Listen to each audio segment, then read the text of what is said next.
Let's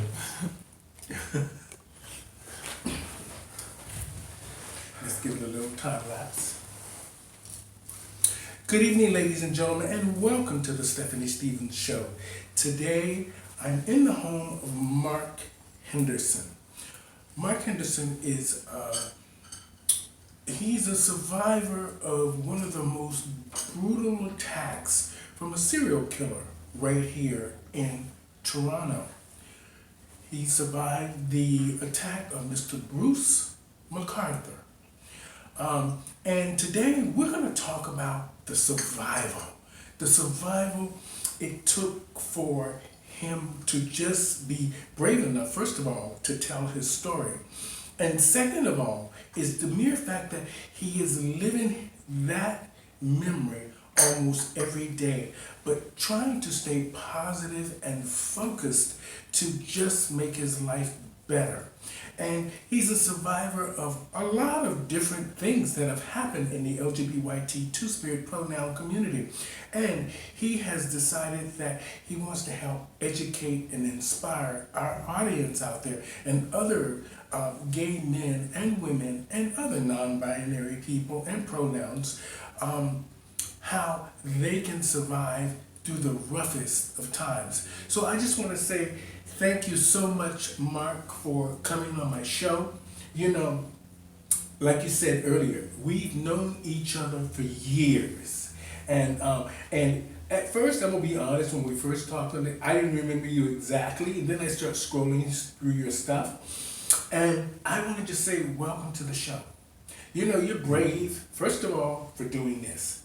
Second of all, for reliving a lot of this. I know it must be hard.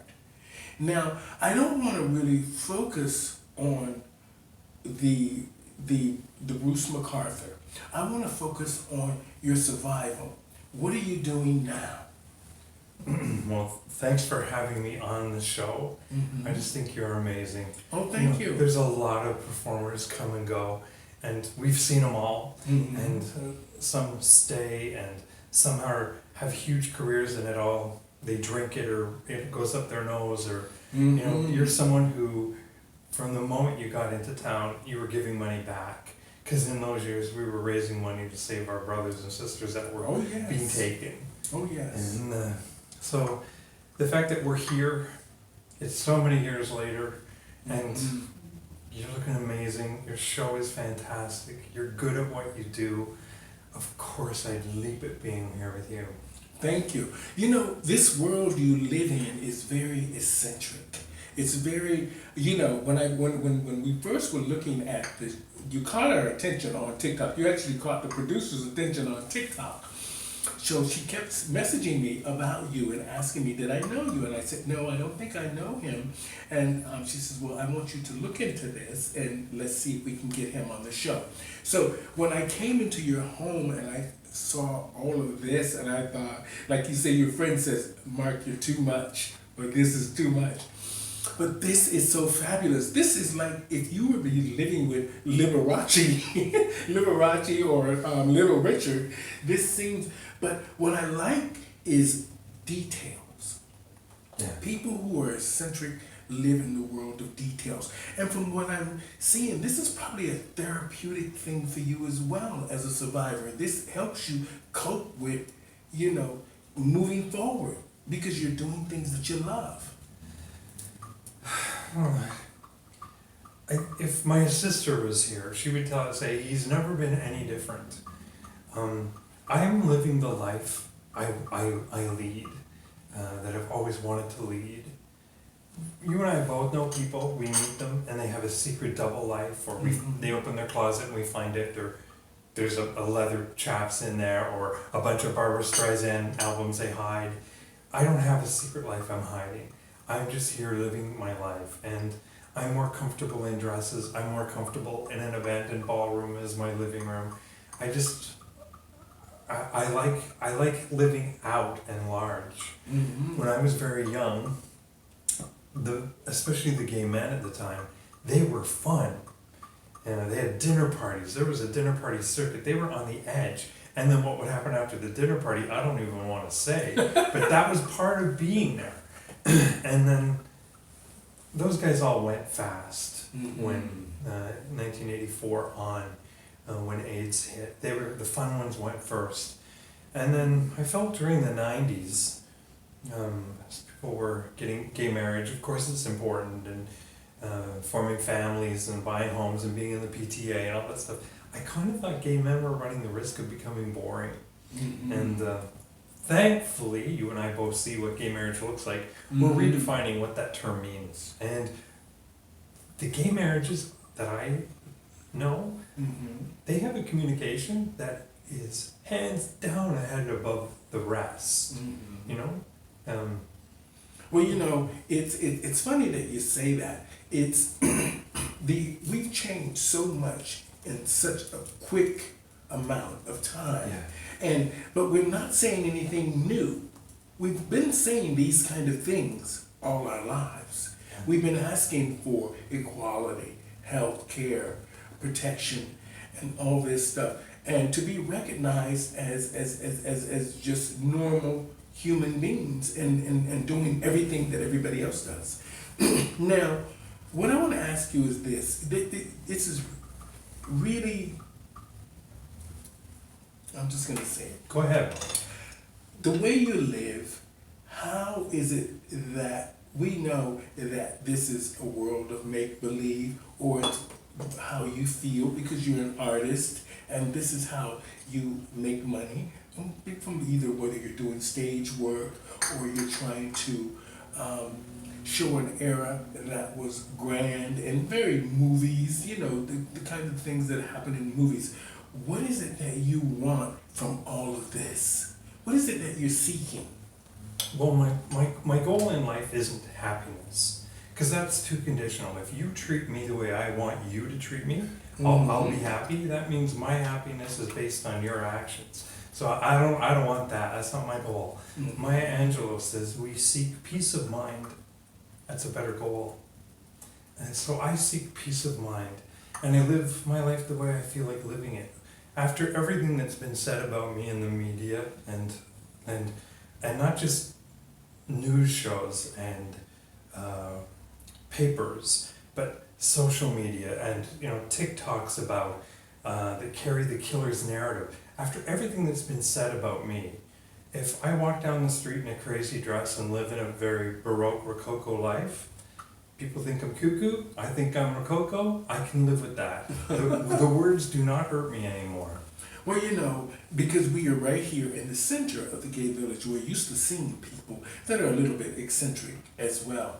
But I'm sure people who think of themselves as normal, or even some gay men who really like this sort of thing but too scared to embrace it because they're too scared to feel like the community will, laugh at them or whatever. But it's hard to convince people that when you're living in an era that, first of all, that they don't understand, that only certain groups of people would understand this eccentric lifestyle. Well, you said we're here in the center of the gay community. Mm-hmm. I'd like to change that a little bit, because I think you and I, we're the nucleus. Mm-hmm. We're it. Think of all the people that said no to you, that said out, said you can't come in, this isn't for you, you're not in the show. No, no, we've heard it 100 times. Mm-hmm. Where are they? They're not here. They're all gone. Mm-hmm. They either left the business or died or did something, but they are not here, and there is nobody saying no to us now. We are the nucleus of the gay community, and I know every year at Pride, I have a little spot I'm at. Mm-hmm. I know people that have been seeing me there for 30 years. Well, it's funny when you say that. It's great. First of all, it's great that we're alive. Mm-hmm. That is an amazing thing. With AIDS, SARS, this corona here, and the mere fact of a serial killer in our community, and a lot of drug overdoses, and really bad things that have happened in the gay community. And for us to have survived, you're so right. We did something right. But what I like about you is that you maybe this is an outlet of some kind for you, which is a great thing. A hobby, or you're looking to, you know, get work, or you're just being fabulous. This is not an outlet for me. This is me. Oh, this It's is more. It's more an outlet for you right now. Mhm. You're coming through an experience right now and basking in it. I love watching that, but Mhm. I love that you get it, and that we're alive. Maya Angelou again says, "If you woke up this morning, you've already been paid." Mhm. And I'm not sure the world gets that. I get that. When I was very, I get that. I was very young, I heard Maya Angelou say it on an Oprah show, and I wrote it down Mhm. because I did not understand it, and I thought someday I'll need to know this. So if you're watching this, write this down. If you woke up this morning, you have already been paid. That's true. And if you don't understand that today, write it down, put it somewhere. Eventually, you're going to look at that, and with a horror, you're Mhm. going to cling to it. What do you think? What do men think? I mean, I'm not trying to get too personal, but if you were having a boyfriend over or a hookup over, and they come here, what do they think? First of all, I have a lot of hookups. Oh, okay. That's my lifestyle. I'm one of the old ones. I'm not the marrying kind of any sort. And I love taking lovers. I think I'm hoping that the goods I'm selling underneath here distract enough from this. Oh, But I okay. have had actually a couple from Peterborough came in to buy a piece of furniture off me, because for a while I would trade up and sell the old stuff to buy something better. Mhm. And the woman jumped in the hall and she was just crying. And he came back in and said, she thinks it's a funeral home. Her dad just died and it kind of looks like the funeral home he was in. Oh my God! But They think they look like a funeral home. But you get this, because we were raised on the Addams Family and the Munsters and I Dream of Jeannie, and like we were that generation that came through some really weird TV, and Oh, yeah. we get it. And Dora from Bewitched. Bewitched, yeah. All these period pieces. This is so amazing. I'm glad I got to experience this. I mean, I always wanted, when I go to Vegas, to go to Liberace's museum so I can see how you know how I got extravagant stories. he lived. I got stories. Now, here's what I want you to do with this when you leave here. Mm-hmm. When you have a press junket, Mm-hmm. when you need to give interviews, because I know big things are coming your way. Your Mhm. future is so bright for me, it blinds my eyes to even think about it. But what you should do is come here and do your press outlet here and have pictures of yourself, like on the tables behind us, Mm-hmm. and this should be your press location. Oh, that's a good idea. Yeah. Because this is amazing. If you guys could actually see this room, it's fantastic. It's a boudoir. In my mind. A boudoir. This is fantastic. And, what, are you happy now, Mark? Are you okay? I mean, how long has it, one question at a time. Yeah. How long has it been since Bruce MacArthur? 5 years? You asked me if I'm happy. I don't seek happiness. Okay. I seek peace of mind. Okay. I have peace of mind right now because my only job in this universe is to be right here with you. Okay. If they gave me an Oscar yesterday or they're going to cut my head off tomorrow, neither matter. My only job is to be in this moment with you. Okay. So I have peace of mind. So that's checked for me. Okay. My encounter with the killer, Mm-hmm. I don't like to say his name. I just don't want to, his name gets too much already. Okay. You know, I'm a footnote in his story right now, Mhm. but I promise you before I die, my Wikipedia page, he is going to be a footnote in mine. I am not going to Mhm. remain a footnote in his. Well, I'm just blessed that when we were talking about the story, she says, well, we're not focusing on the Bruce MacArthur story or theories and anything that happened.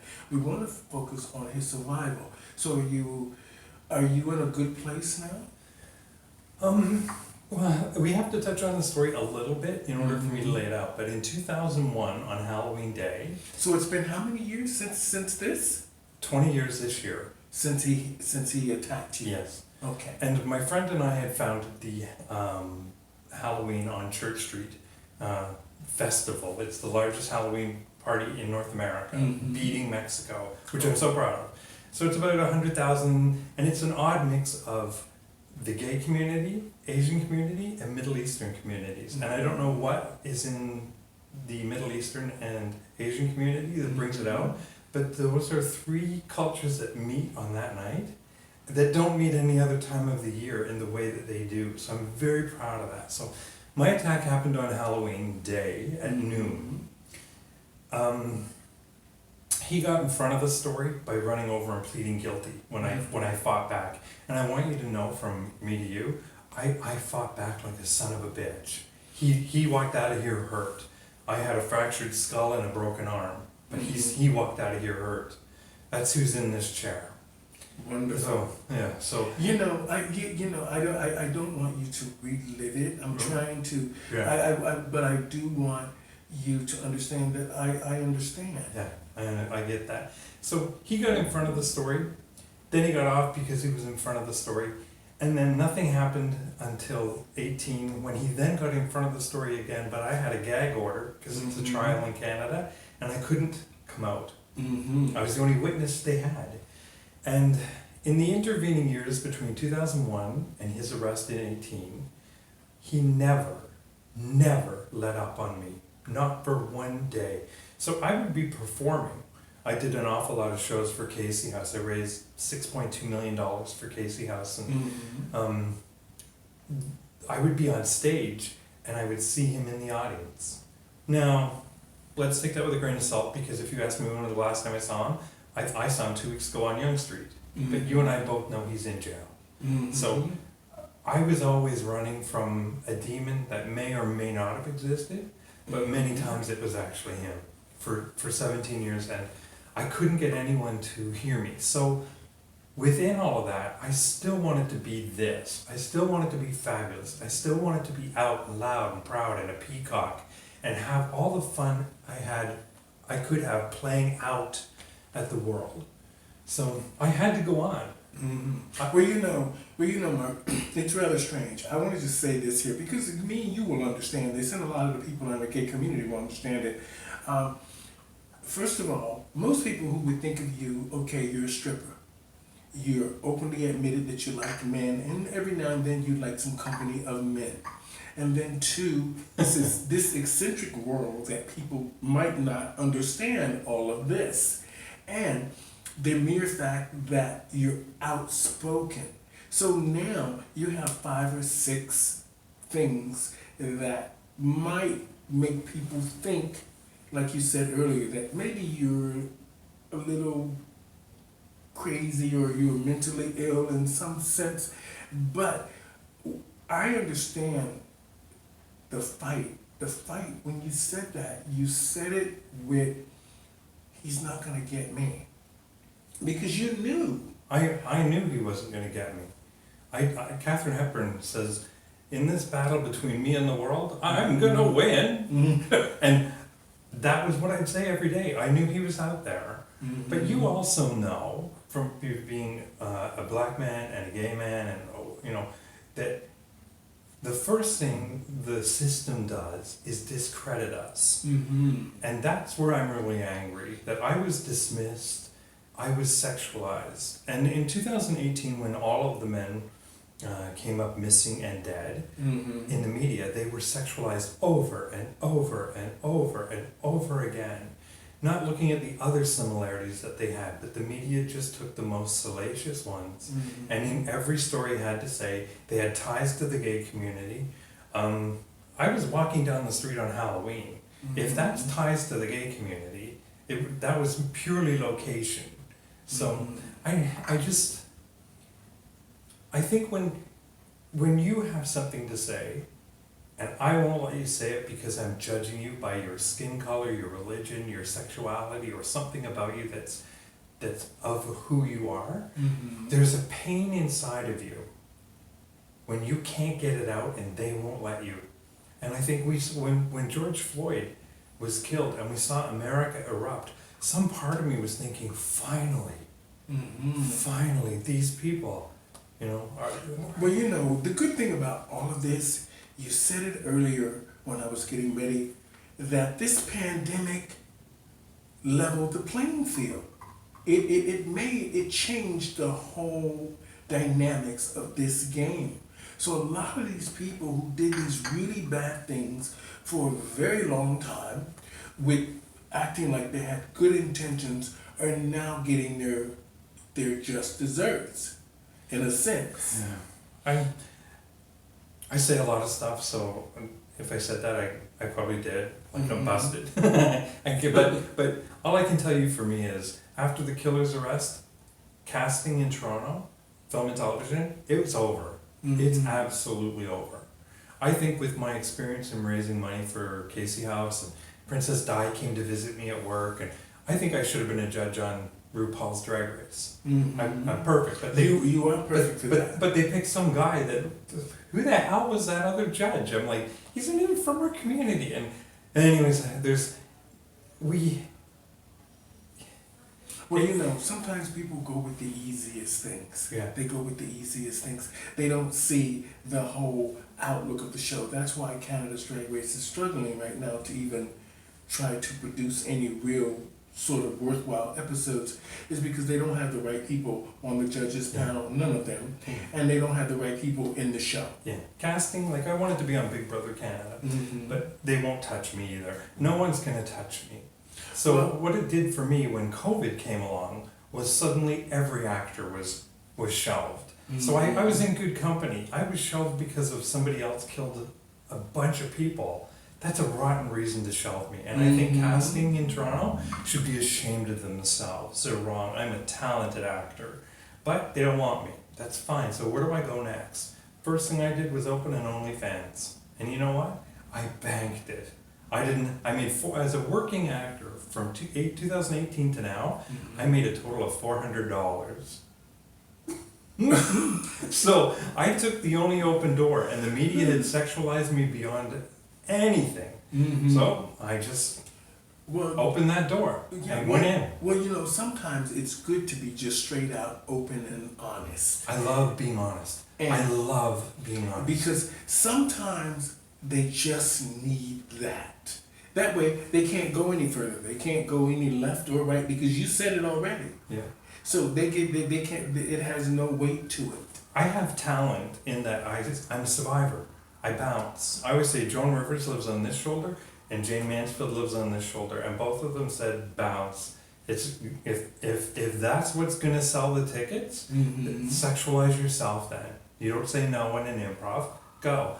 And what happened initially, and what happens all the time for me, is people look like, oh my God, this is the sex pot, but then I have talent that goes with it. And then suddenly by the end of the act, they're like, oh, I get it, you know. Seeing old people with a sexual identity is creepy. There's also a lot of humor in it. Well, that's because you're not heterosexual. Now, if you were heterosexual and you had lots of young girls around you and you were a millionaire, nobody would pay that any attention, because Hugh Hefner's done it from the beginning of time. No money. Those girls don't pay, or I'd be there. You know what I mean? And you're a gay man, and they already know that we're mostly sexualized anyway, because the only thing they can think about is us in the gay pride parades half naked and trying to have sex or doing drugs in nightclubs all night long and doing these crazy things. But you know, that's okay for them to think that way. Now that times have changed, it's good that we are doing a lot of talking. Yeah.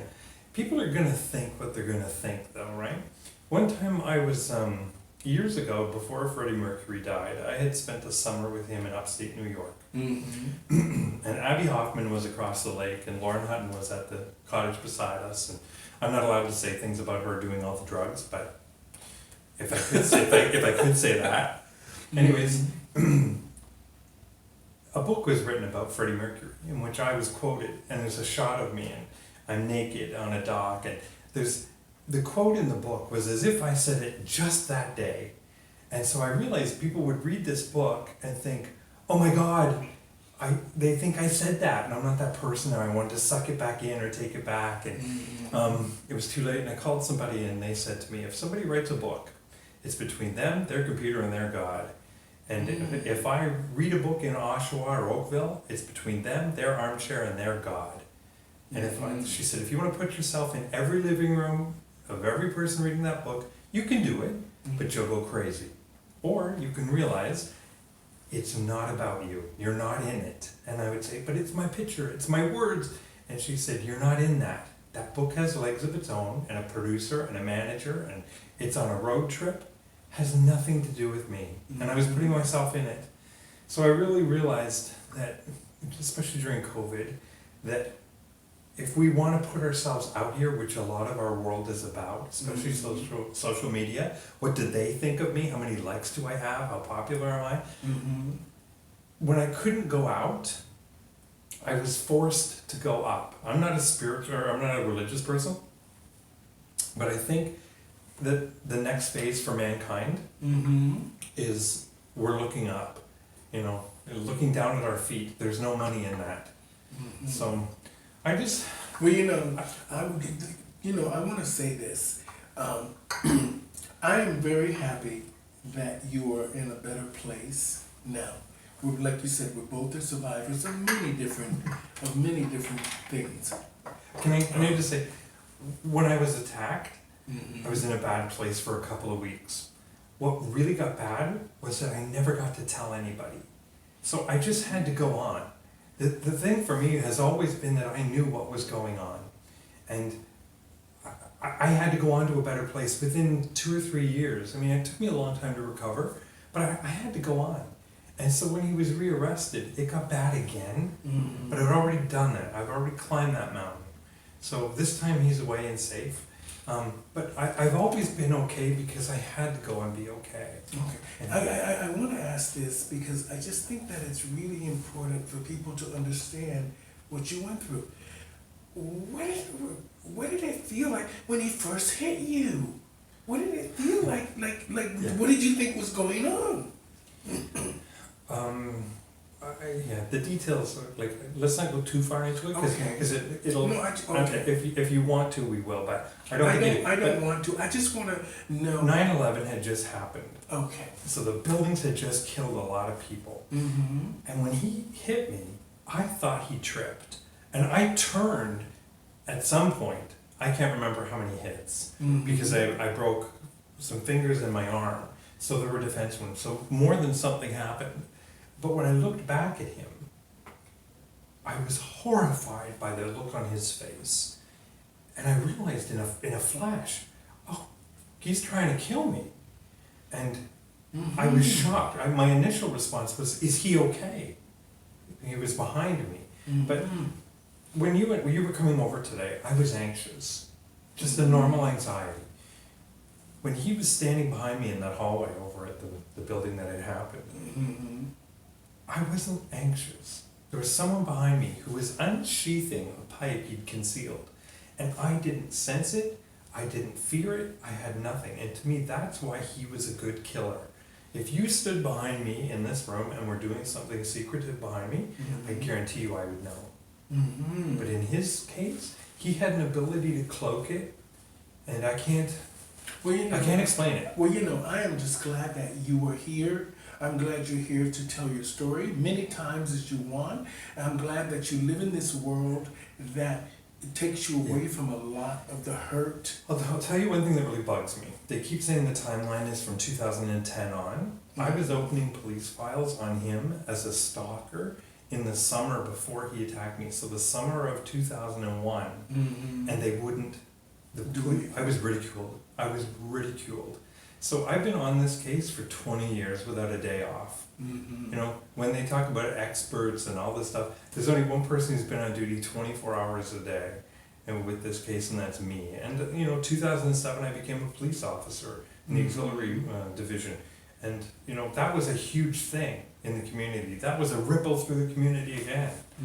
And I played that out loud. Especially on Pride. I kissed every person up and down the Pride route on the lips that would kiss me back. Well, I want to wrap it up here, but I want to say that I am glad you are my friend, and I'm glad you were able to open up a little bit about what happened. And I'm glad that you're sharing it with our community because they really need to understand what happened to you. And they need to understand that, for the last few years, we've had this problem with them not wanting the police in the parade, not wanting the police in the bars, not wanting the police on Church Street. Well, back in the days when we used to have the police more visible, we had less of these issues. Even though they might have been underground a little bit, but we didn't have an active serial killer in our community when the police were more active in our community back in the days when we were fighting for our rights. Like you said, when we were fighting for housing, we were fighting for AIDS medications, we were fighting for equality, and these things when all of our friends were dying because the police was very visible. And you know that, and I know that. That's a very sunny outlook on the police involvement with the LGBT community. I don't share it. I know. Like, I'm talking about at the beginning. No, I don't share it at any point. Okay. But I got a long history of that. And I want to make my closing comments to you. Because this story, we've talked about it and it's going out. Mm-hmm. It doesn't have to go anywhere. It just is. And I'm okay with that. The great thing for me is, this is a result of us talking, is that other people out there can say, who can I talk to? Who will listen to my story? And I am so proud at you. I am so glad at you. Because I know what you faced. Mm-hmm. And I know how many times your heart was broken. I saw you being left out. I saw you curbed when you wanted to be in there doing something when everybody else wouldn't let you in. And you know what? Now you've got it. And it's almost like the reserve was saved for now, because now you're reaching more people in one video than the people who blocked you out of that show did in their whole careers. Oh, yeah. So I am so glad that you have this in you, and you have it in you clean. You're not jaded or bitter or foolish in any way. It took me a long time to not look behind me. Trust me, Mark, when I tell you that. It took me a long time. And it took a lot of just the fact of someone talking to me and telling me, stop looking back there. Stop it. Yeah. And every time I kept saying, well, they said, don't do that. Yeah. It's what's in front of you. Stephanie, there's a big world in front of you, and you are blessed. Not by the fact you're alive. People are watching you, listening to you, learning from you. And she says, and we don't even have to say that. We see that they copy a lot of your videos. We see they copy a lot of your looks. We see that they copy a lot of you. Don't look back there. And now you're that voice to everybody. You're that, if you're going to be if you're going to be an innovator in show business, be prepared to be imitated. That's the number one skill. They will take your ideas, but you know what? You got 1,005, and you're there. I'm not mad. I'm blessed. And I want to just say, in closing, thank you guys so much for listening to us today. Hopefully we will have educated and inspired you, or just shared some knowledge of our survivals in this tough world that we live in. And no matter what, people are always going to have their opinions about us, and they're going to always say whether either they're good things or negative things about us. But just like my agent, she always says, just keep moving forward. Don't look behind you. That's done. That's said and done. Leave it alone. And the good thing about this pandemic, like Mark said, it sort of leveled the playing fields. So you now have a chance to get what you want. And you now have a chance, we're all talking now. So, and we're talking at a level we all can understand. And the fact that social media has allowed people to now be more open and honest, vulnerable, and Cancelled. Yeah. That's bam. One quote I'll leave everybody with, and it'll be my final word, is never avoid shade. You want the moment they become bothered. Mm-hmm. That's true. And on that note, I just want to say to our audience out there, thank you guys so much for supporting Pronoun TV and the Stephanie Stevens Show. I'm blessed that you guys are watching. It's going to be something special. So thank you guys. We are here in Mark Henderson's home. Eccentric movie actor, producer, survivor, and I'm just blessed that he was able to share his story with us. So I just want to say thank you, sir. Thank you. And bye, y'all. Thank you, Mark. You're a doll. You're a doll. That was great.